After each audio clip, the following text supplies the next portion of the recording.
안녕하세요, 비트TV입니다.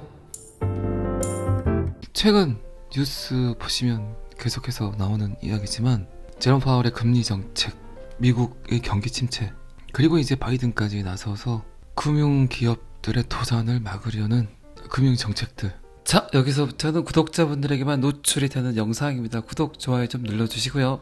일단은 자넷 앨런이 실리콘밸리 뱅크의 예금자 예금 전액을 보호하겠다고 일단은 불을 껐습니다. 하지만 우리나라도 지금 국민연금이 300억 정도 투자가 돼 있어요.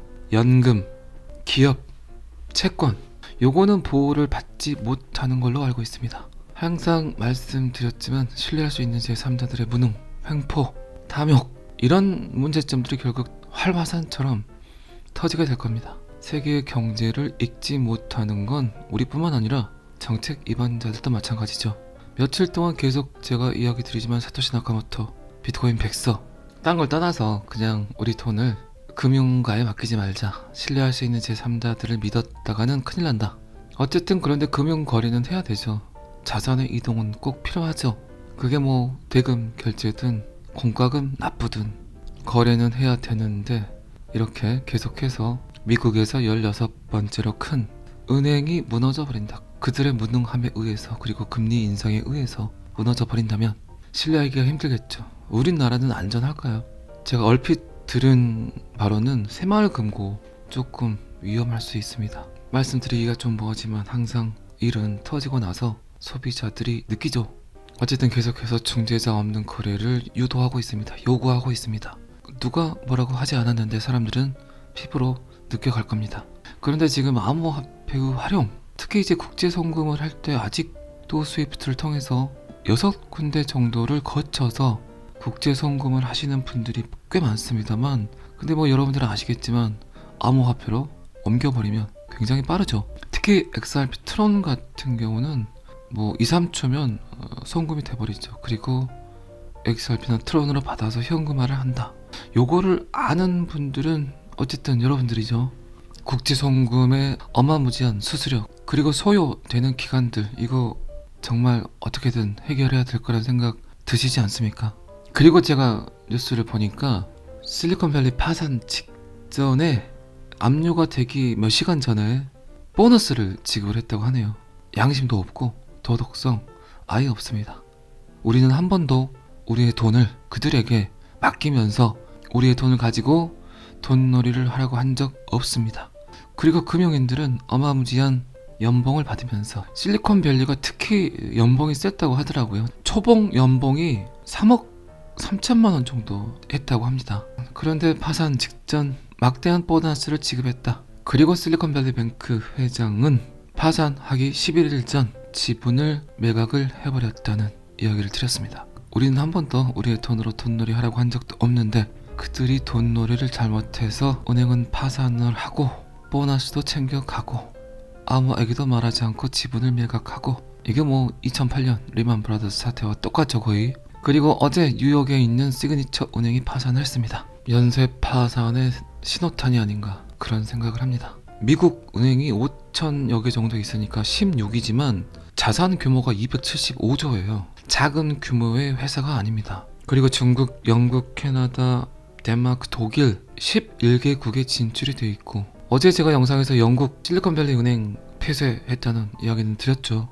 그리고 제가 그런 얘기 한 적 있죠. 최근에 암호화폐 거래소 걱정을 해야 될 게 아니라 지금 미 정부는 오히려 전통 금융회사들을 걱정해야 될 거라고 이야기를 드렸는데, 저의 걱정대로, 저의 염려대로 현재 전통 금융회사들이 무너지고 있습니다. 가장 큰 이유는 어쨌든 금리 정책이죠. 제롬 파월, 전 세계적 민원이 접수되고 있습니다. 그리고 그 와중에 악마의 미소, 어떤 생각들이 드시나요 여러분들? 사토시 나카모토가 염려했던 중재자 거래, 이해관계가 섞인 거래, 이거 참 사라져야 될 것 같다는 생각 드시지 않습니까? 서두에도 제가 말씀드렸지만 사람들은 이제 알아갑니다. 중재자 없는, 신뢰할 수 있는 제3자가 없는 깨끗한 곳으로 내 돈을 보내야 되겠다. 그리고 그것에서 거래를 해야 되겠다. 은행가들을 더 이상 믿어선 안 되겠다. 어쨌든 실리콘밸리 은행의 주 기업 고객들은 샌프란시스코에 위치를 하고 있기 때문에 IT 빅테크 기업들이 많습니다. 돈이 인출이 되지 않는다. 돈을 찾지 못한다. 그러면 급여 어떻게 할 건지, 결국 줄도선을 보게 될 건지. 어쨌든 리플도 지금 샌프란시스코에 있고 분명 실리콘밸리뱅크와 거래를 했을 거라고 예측을 했는데, 지금 이 사진 보시면 아시겠지만 브래드 가링하우스가 실리콘밸리뱅크에 대한 노출에도 불구하고 강력한 재무 상태를 확인했습니다. 실리콘밸리뱅크가 리플의 은행 파트너이며 회사가 은행과 현금 잔고 일부를 보유하고 있음을 인정했고, 그러나 리플의 일상적인 비즈니스에는 별 상관이 없다. 더 광범위한 은행 파트너 네트워크를 통해서 US 달러의 대부분을 보유하고 있다고 확신시켰습니다. 돈은 많은 회사예요. 리플이 자본력 그리고 재무 구조가 꽤 괜찮은 회사입니다. 어쨌든 바이든 행정부가 미국 금융가의 줄도선을 막으려고 시도를 했고, 그 이후에선지 어쨌든 비트코인이 22,000달러로 상승했습니다. 지금 비트코인 가격은 22,400불 정도 합니다. 연방당국은 실리콘밸리 은행의 모든 예금을 보호하는 것을 진지하게 고려하고 있으며, 미 정부가 두려워하는, 무서워하는 미국 금융 시스템의 패닉을 방지하기 위해서 특별한 개입을 하려고 한다. 기업 계좌를 포함한 미국 은행 계좌가 어쨌든 예금자 보호법에 의해서 우리나라 같은 경우도 5천만원, 미국은 25만 달러까지만 보호를 해주죠. 그런데 지금 실리콘밸리뱅크 같은 경우는 25만 달러 이상의 예금을 보유한 보유자가 어마무지합니다. 그들의 돈이 순삭될 지경에 있다. 그래서 미 정부는 전액 보장을 해주겠다고는 하지만 그 돈은 또 어디서 끌어올 건지, 또 한번 프린팅을 하겠다는 건지, 코비드 19이 창궐을 해서 그들이 뿌려댔던 6조 달러 때문에 지금 이 지경까지 왔는데, 또 한번 돈을 프린팅을 하게 되면 어쩌면 자넷 앨런이 요구했던, 빚을 더 내달라고 했던 그 시기에 딱 맞은 사건이 벌어졌어요. 요거를 빌미로 지금 자넷 앨런은 한 번 더 백지수표를 위임받지 않을까라는 생각을 해봅니다. 참 머리들을 잘 써요. 일부러 터쳐놓고 공중부대 만들고, 그걸 빌미로 그들은 또 다른 전력을 세운다. 그리고 이 기사에서 사토시 나카모토를 언급을 합니다. 저는 계속해서 실리콘밸리뱅크와 사토시 나카모토의 비밀 메시지, 그리고 사토시 나카모토가 썼던 비트코인 백서에 관해서 밀접한 관계가 있다고 이야기를 했지만, 그 어느 것도 연관지어서 이야기를 하는 곳이 없습니다. 그건 뭐 공중파 방송은 더할 나위 없고, 암호화폐 기사를 내보내는 채널에서도 그 부분에 대해서는 이야기를 하지 않더라고요. 몰라서 하지 않는 건지, 아니면 일부러 하지 않는 건가라는 생각을 했는데, 데일리 하들 기사에서 처음으로 저와 같은 생각을 하는 것 같습니다. 사토시 나카모토라는 이름을 사용하는 비트코인 개발자는 현대 은행 시스템, 전통 금융 시스템에 대한 대응 및 대안으로 비트코인을 만들었다. 비트코인은 2008년 금융위기에서 탄생을 했고, 그 이유는 미국 은행과 금융기관이 일상적인 시민들을 희생시키면서 그들에게 꿈과 희망을 뺏어버린 마지막 시기였다. 어제도 제가 살짝 이야기 드렸지만, 이런 사태들이 벌어지면 돈이 있는 사람들은 별로 피해를 보지 않습니다. 그리고 그들은 이런 사태들을 충분히 더 활용을 합니다. 내부 정보를 갖고 있기 때문에 보너스를 지급을 받고 주식을 던져버리고 다른 방법들을 이용해서 또 다른 부를 이루어 갑니다. 항상 그들에게 악재는 호재로 다가오죠. 그래서 비트코인이 나온 겁니다. 모두 다 사라질 거라고 예측을 했지만, 모두 다 사기라고 이야기를 했지만, 14년 동안 비트코인의 블록체인은 계속 상승이 됐고, 더 이상 사람들은 은행을 신뢰하지 않게 된다. 그리고 지금 꽤 많은 사람들이 암호화폐를 긍정적으로 본다는 거, 그거는 코비드 19 때문도 그랬지만, 전쟁 그리고 지진, 전 세계적 지정학적 기후적 환경들이 전 세계 사람들에게 암호화폐의 필요성을 각인시키고 있습니다. 세계 최초의 암호화폐를 만들면서 사토시 나카모토는 은행이나 중개인 없이 거래를 처리하고 검증하는 투명하고 깨끗한, 그리고 검증 가능한 수단으로 뒷받침되는 본질적으로 부족한 공급을 가진 통화 시스템을 만드는 것을 목표로 했다. 사토시 나카모토는 현대 금융 시스템에 대한 해독자로서 본인이 만든 비트코인을 설명을 했다. 기존 통화의 근본 문제는 통화가 작동하는 데 필요한 모든 신뢰이다. 중앙은행은 통화 가치를 떨어뜨리지 않도록 신뢰해야 하지만, 법정 통화의 역사는 그러한 신뢰를 위반한 것으로 가득 차 있다. 은행은 우리의 돈을 보유하고 전자적으로 이체할 수 있다고 믿어야 하지만, 신용 거품의 물결 속에서 준비금이 거의 없는 상태에서 돈을 빌려준다. 제가 서두에, 그리고 어제 그제 계속 이야기 드렸던 내용입니다. 지급 준비율, 그리고 은행가들의 무능, 탐욕, 그 모든 것들이 결국 자본주의라는 가면을 쓴 악의 축이죠. 악마의 미소이기도 하고, 여러분들은 제롬 파월을 어떻게 생각하실지는 모르겠지만 그 악의 축의 가장 큰 리더는 제롬 파월이죠. 개미들은 평생 일만 해야 되고, 돈을 가진 자, 권력을 가진 자는 계속해서 개미들을 이용하고, 참 안타까운 현실이죠. 항상 부모님들 그러셨죠. 돈은 땀 흘려서 벌어야 된다고 했죠. 그런데 그들은, 자본가들은 그런 말들을 얼마나 좋아했을까요? 사랑했을까요? 그지 같습니다. 어쨌든 우리는 개인정보 보호를 위해서 그들을 신뢰해야 하며 우리들의 개인정보를 지켜야 된다. 하지만 그들의 막대한 간접 비용은 소액 결제를 불가능하게 만든다. 오늘 참 영상이 재밌습니다. 여러분들이 많은 걸 느낄 수 있는 그런 데이터입니다. 제가 평소에도 가끔씩 이런 이야기는 했었죠. 다른 유튜버들은 어떤 형태로 보는지 모르겠지만 저는 어쨌든 암호화폐를 바라볼 때 가장 본질적인 거를 이해를 해야 된다.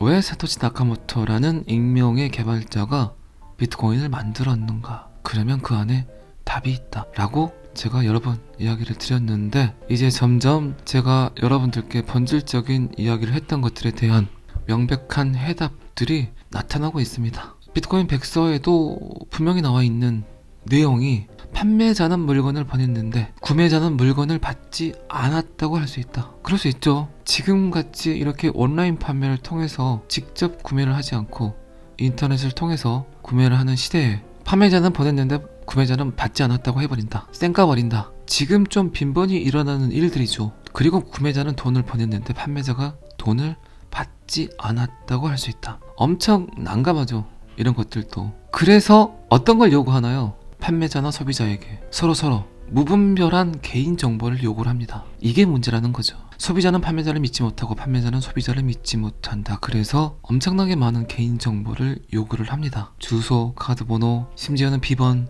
그런데 이런 개인정보들의 유출이 심각해질 수 있다는 거죠. 코비드 19으로 인해서 온라인 판매가 170% 상승을 해버렸다. 항상 자넷 앨런이 이야기했던 ISO 20022가 채택이 돼야 된다. 계속해서 여러분들의 개인정보는 그 누군가에게 전달이 되고 있습니다. 어떻게 2009년도에 미래 예측을 했었을까요? 모든 게 디지털로 변한다. 그리고 가장 중요한 건 개인정보 유출이다. 이 모든 문제점을 해결할 수 있는 비트코인, 암호화폐, 전자화폐는 신뢰할 수 있는 제3자가 필요하지 않다. 돈을 안전하게 보호하고 거래를 쉽게 할 수 있다. 하지만 제가 항상 말씀드렸지만 비트코인은 그 용도로 쓸 수 없습니다. 1MB짜리 아주 작은 데이터 쪼가리입니다. 그리고 6 컨펌을 원칙으로 하기 때문에 시간 또한 굉장히 오래 걸리죠. 여러분들이 비트코인을 가지고 마트에 가서 새우깡을 사서 결제를 위해서 1시간 동안 기다릴 수 있는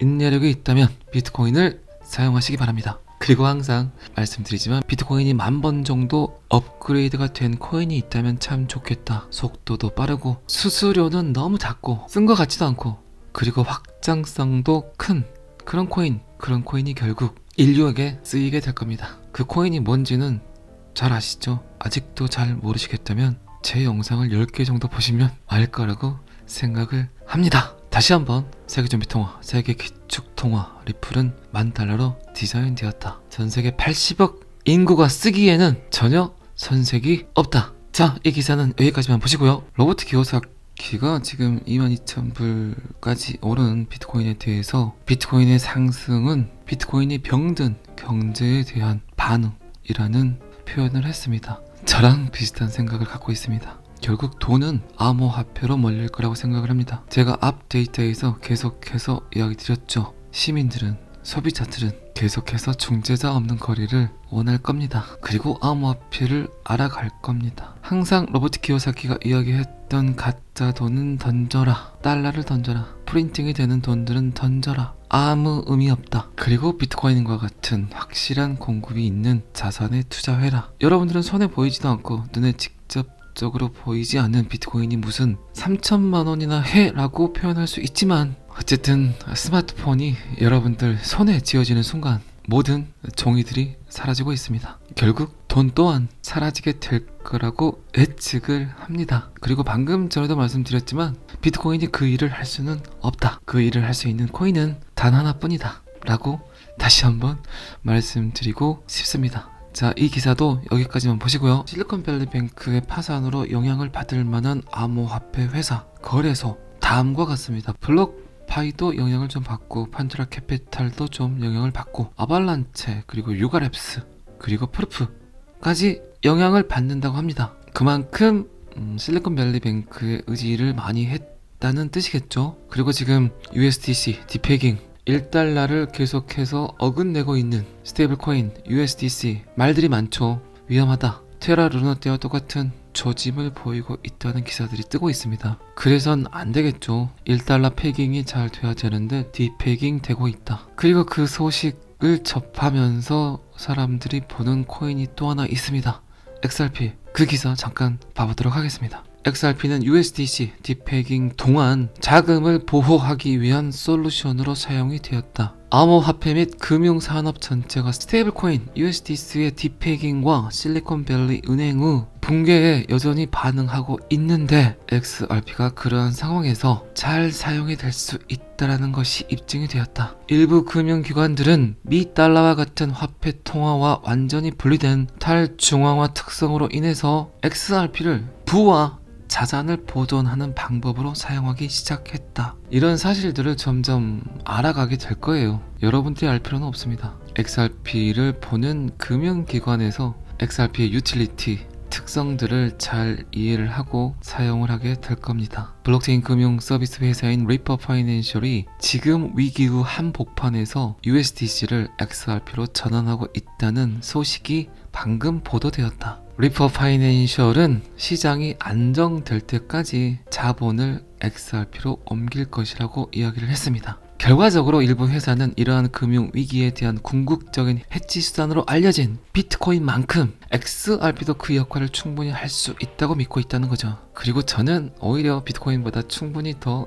인플레이션의 해치 수단으로 XRP가 더 낫다고 생각을 합니다. 잠정적인 디패깅 USDC 그리고 두려움, 그 두려움을 해지하기 위해서 XRP로 전환되었다. 이 글을 쓴 당시 여전히 USDC는 0.918달러, 1달러를 맞추지 못하고 있다. 과연 암호화폐의 미래, 비트코인의 미래, XRP의 미래는 어떻게 될 건지 참 재밌습니다. 결국 승자는 XRP 홀더가 될 거라고 생각을 합니다. 항상 말씀드리지만 미국계 회사 XRP 그리고 이더리움과 비트코인은 중국이 막강하다. 미국이 그 꼴을 보려 하지 않을 것이다. 중국은 항상 뒷북을 치지만 미국은 항상 그 뒷북을 방어하면서 정면 돌파를 시도한다. 이게 뭐 인류의 진화 과정이죠. 그리고 가장 고무적인 건 암호화폐 시총이 1조 달러로 떨어졌음에도 불구하고 XRP 가격은 상대적으로 큰 하락을 보이지 않았다. 고래들, 세력들의 매집이 보였다.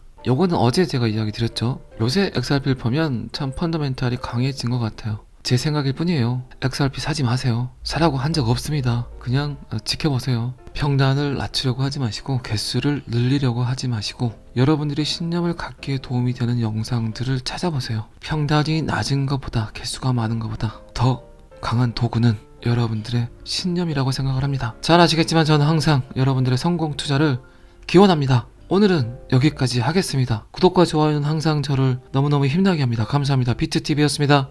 자, 여기서부터는 한 번 더 반복 재생입니다. 필요하신 분들은 한 번 더 들으시고 그렇지 않으신 분들은 정지를 눌러주시기 바랍니다. 최근 뉴스 보시면 계속해서 나오는 이야기지만 제롬 파월의 금리 정책, 미국의 경기 침체, 그리고 이제 바이든까지 나서서 금융기업들의 도산을 막으려는 금융 정책들. 일단은 자넷 앨런이 실리콘밸리 뱅크의 예금자, 예금 전액을 보호하겠다고 일단은 불을 껐습니다. 하지만 우리나라도 지금 국민연금이 300억 정도 투자가 돼 있어요. 연금, 기업, 채권 요거는 보호를 받지 못하는 걸로 알고 있습니다. 항상 말씀드렸지만 신뢰할 수 있는 제3자들의 무능, 횡포, 탐욕 이런 문제점들이 결국 활화산처럼 터지게 될 겁니다. 세계의 경제를 읽지 못하는 건 우리뿐만 아니라 정책 입안자들도 마찬가지죠. 며칠 동안 계속 제가 이야기 드리지만 사토시 나카모토 비트코인 백서 딴 걸 떠나서 그냥 우리 돈을 금융가에 맡기지 말자. 신뢰할 수 있는 제3자들을 믿었다가는 큰일 난다. 어쨌든 그런데 금융 거래는 해야 되죠. 자산의 이동은 꼭 필요하죠. 그게 뭐 대금 결제든 공과금 납부든 거래는 해야 되는데 이렇게 계속해서 미국에서 16번째로 큰 은행이 무너져 버린다. 그들의 무능함에 의해서 그리고 금리 인상에 의해서 무너져 버린다면 신뢰하기가 힘들겠죠. 우리나라는 안전할까요? 제가 얼핏 들은 바로는 새마을금고 조금 위험할 수 있습니다. 말씀드리기가 좀 뭐하지만 항상 일은 터지고 나서 소비자들이 느끼죠. 어쨌든 계속해서 중재자 없는 거래를 유도하고 있습니다. 요구하고 있습니다. 누가 뭐라고 하지 않았는데 사람들은 피부로 느껴갈 겁니다. 그런데 지금 암호화폐의 활용, 특히 이제 국제송금을 할 때 아직도 스위프트를 통해서 6군데 정도를 거쳐서 국제송금을 하시는 분들이 꽤 많습니다만, 근데 뭐 여러분들은 아시겠지만 암호화폐로 옮겨버리면 굉장히 빠르죠. 특히 XRP 트론 같은 경우는 뭐 2, 3초면 송금이 돼버리죠. 그리고 XRP나 트론으로 받아서 현금화를 한다. 요거를 아는 분들은 어쨌든 여러분들이죠. 국제송금의 어마무지한 수수료 그리고 소요되는 기간들, 이거 정말 어떻게든 해결해야 될 거란 생각 드시지 않습니까? 그리고 제가 뉴스를 보니까 실리콘밸리 파산 직전에 압류가 되기 몇 시간 전에 보너스를 지급을 했다고 하네요. 양심도 없고 도덕성 아예 없습니다.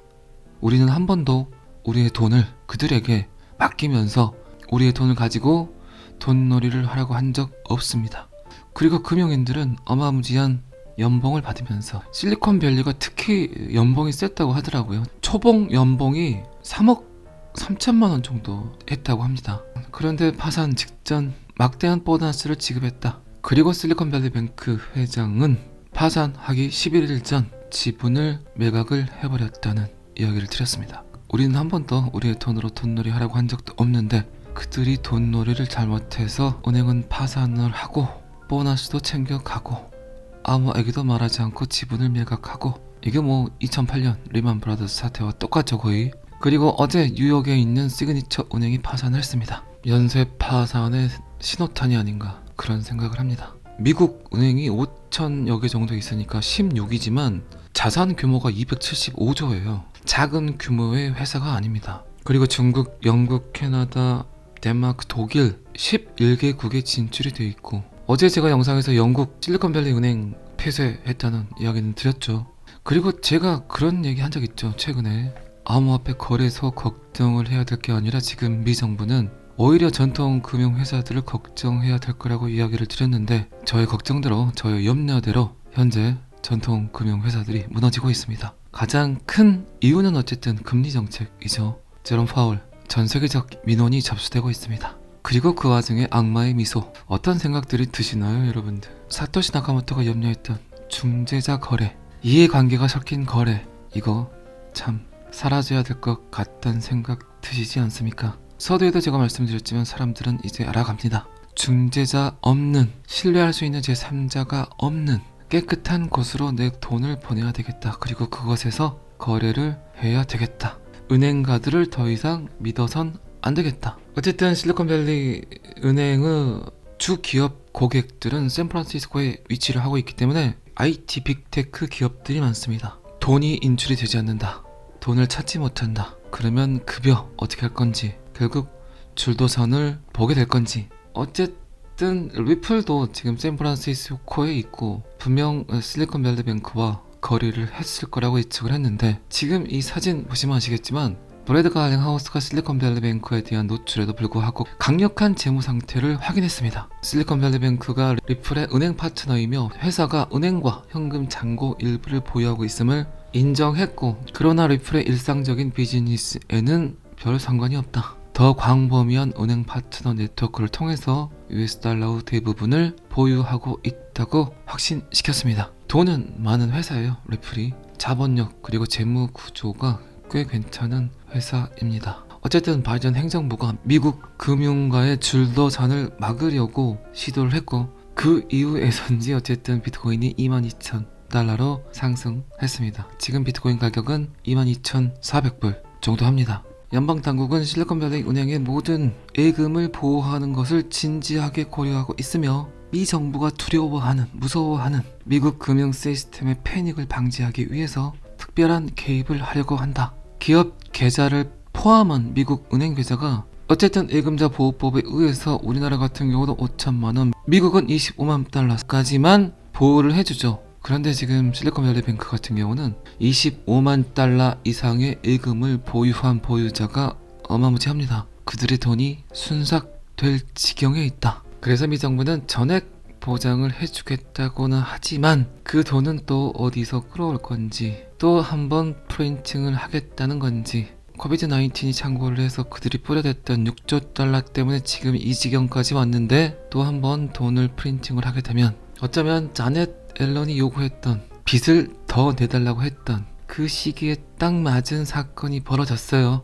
요거를 빌미로 지금 자넷 앨런은 한 번 더 백지 수표를 위임받지 않을까라는 생각을 해봅니다. 참 머리들을 잘 써요. 일부러 터쳐놓고 공중부대 만들고 그걸 빌미로 그들은 또 다른 전력을 세운다. 그리고 이 기사에서 사토시 나카모토를 언급을 합니다. 저는 계속해서 실리콘밸리 뱅크와 사토시 나카모토의 비밀 메시지, 그리고 사토시 나카모토가 썼던 비트코인 백서에 관해서 밀접한 관계가 있다고 이야기를 했지만 그 어느 것도 연관 지어서 이야기를 하는 곳이 없습니다. 그건 뭐 공중파 방송은 더할 나위 없고 암호화폐 기사를 내보내는 채널에서도 그 부분에 대해서는 이야기를 하지 않더라고요. 몰라서 하지 않는 건지 아니면 일부러 하지 않는 건가라는 생각을 했는데 데일리 하들 기사에서 처음으로 저와 같은 생각을 하는 것 같습니다. 사토시 나카모토라는 이름을 사용하는 비트코인 개발자는 현대 은행 시스템, 전통 금융 시스템에 대한 대응 및 대안으로 비트코인을 만들었다.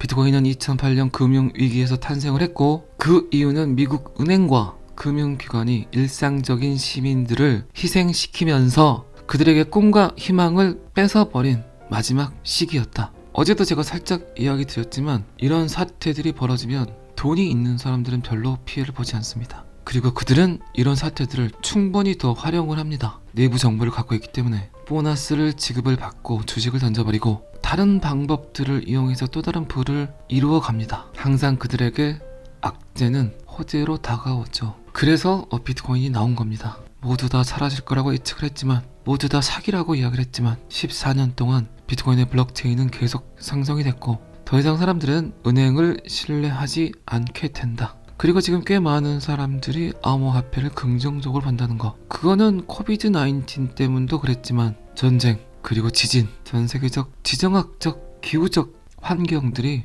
전 세계 사람들에게 암호화폐의 필요성을 각인시키고 있습니다. 세계 최초의 암호화폐를 만들면서 사토시 나카모토는 은행이나 중개인 없이 거래를 처리하고 검증하는 투명하고 깨끗한, 그리고 검증 가능한 수단으로 뒷받침되는 본질적으로 부족한 공급을 가진 통화 시스템을 만드는 것을 목표로 했다. 사토시 나카모토는 현대 금융 시스템에 대한 해독자로서 본인이 만든 비트코인을 설명을 했다. 기존 통화의 근본 문제는 통화가 작동하는 데 필요한 모든 신뢰이다. 중앙은행은 통화 가치를 떨어뜨리지 않도록 신뢰해야 하지만 법정 통화의 역사는 그러한 신뢰를 위반한 것으로 가득 차 있다. 은행은 우리의 돈을 보유하고 전자적으로 이체할 수 있다고 믿어야 하지만 신용 거품의 물결 속에서 준비금이 거의 없는 상태에서 돈을 빌려준다. 제가 서두에 그리고 어제 그제 계속 이야기 드렸던 내용입니다. 지급 준비율,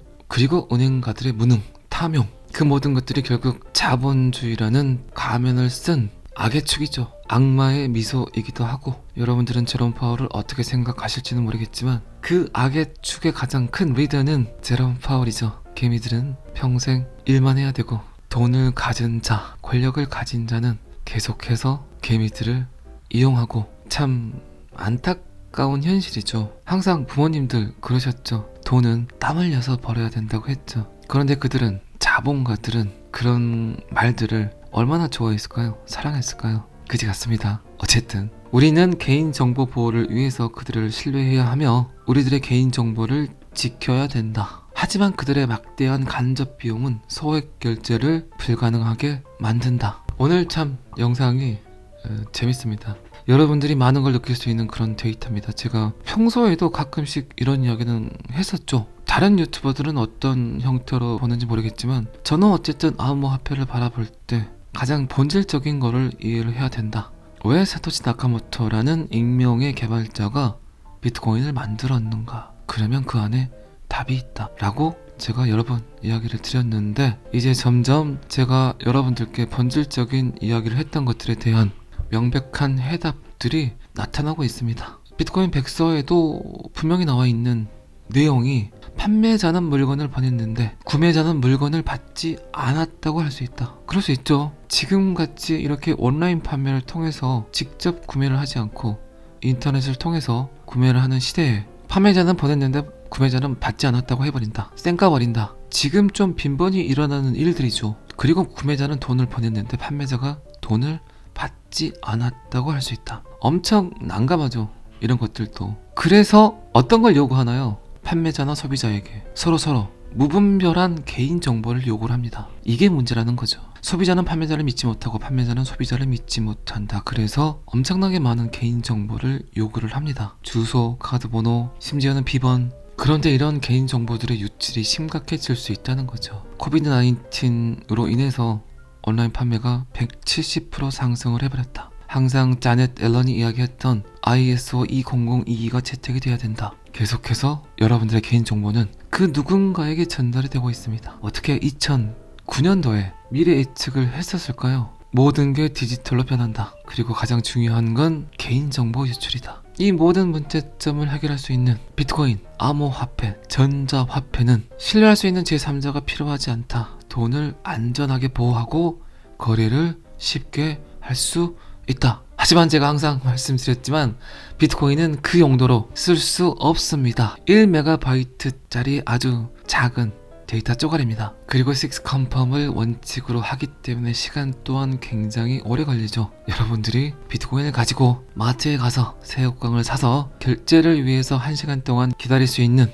인내력이 있다면 비트코인을 사용하시기 바랍니다. 그리고 항상 말씀드리지만 비트코인이 10,000번 정도 업그레이드가 된 코인이 있다면 참 좋겠다. 속도도 빠르고 수수료는 너무 작고 쓴 것 같지도 않고 그리고 확장성도 큰 그런 코인이 결국 인류에게 쓰이게 될 겁니다. 그 코인이 뭔지는 잘 아시죠? 아직도 잘 모르시겠다면 제 영상을 10개 정도 보시면 알 거라고 생각을 합니다. 다시 한번 세계좀비통화, 세계기축통화 리플은 $10,000로 디자인되었다. 전세계 80억 인구가 쓰기에는 전혀 손색이 없다. 자, 이 기사는 여기까지만 보시고요. 로버트 기요사키가 지금 22,000불까지 오른 비트코인에 대해서 비트코인의 상승은 비트코인이 병든 경제에 대한 반응이라는 표현을 했습니다. 저랑 비슷한 생각을 갖고 있습니다. 결국 돈은 암호화폐로 몰릴 거라고 생각을 합니다. 제가 앞 데이터에서 계속해서 이야기 드렸죠. 시민들은, 소비자들은 계속해서 중재자 없는 거래를 원할 겁니다. 그리고 암호화폐를 알아갈 겁니다. 항상 로버트 키요사키가 이야기했던 가짜 돈은 던져라. 달러를 던져라. 프린팅이 되는 돈들은 던져라. 아무 의미 없다. 그리고 비트코인과 같은 확실한 공급이 있는 자산에 투자해라. 여러분들은 손에 보이지도 않고 눈에 직접적으로 보이지 않는 비트코인이 무슨 3천만 원이나 해라고 표현할 수 있지만 어쨌든 스마트폰이 여러분들 손에 쥐어지는 순간 모든 종이들이 사라지고 있습니다. 결국 돈 또한 사라지게 될 거라고 예측을 합니다. 그리고 방금 전에도 말씀드렸지만 비트코인이 그 일을 할 수는 없다. 그 일을 할 수 있는 코인은 단 하나뿐이다 라고 다시 한번 말씀드리고 싶습니다. 자, 이 기사도 여기까지만 보시고요. 실리콘밸리뱅크의 파산으로 영향을 받을 만한 암호화폐 회사, 거래소 다음과 같습니다. 블록파이도 영향을 좀 받고 판도라 캐피탈도 좀 영향을 받고 아발란체 그리고 유가랩스 그리고 프루프까지 영향을 받는다고 합니다. 그만큼 실리콘밸리뱅크의 의지를 많이 했다는 뜻이겠죠. 그리고 지금 USDC 디페깅 1달러를 계속해서 어긋내고 있는 스테이블 코인 USDC 말들이 많죠. 위험하다. 테라 루나 때와 똑같은 조짐을 보이고 있다는 기사들이 뜨고 있습니다. 그래선 안 되겠죠. 1달러 패깅이 잘 돼야 되는데 디패깅 되고 있다. 그리고 그 소식을 접하면서 사람들이 보는 코인이 또 하나 있습니다.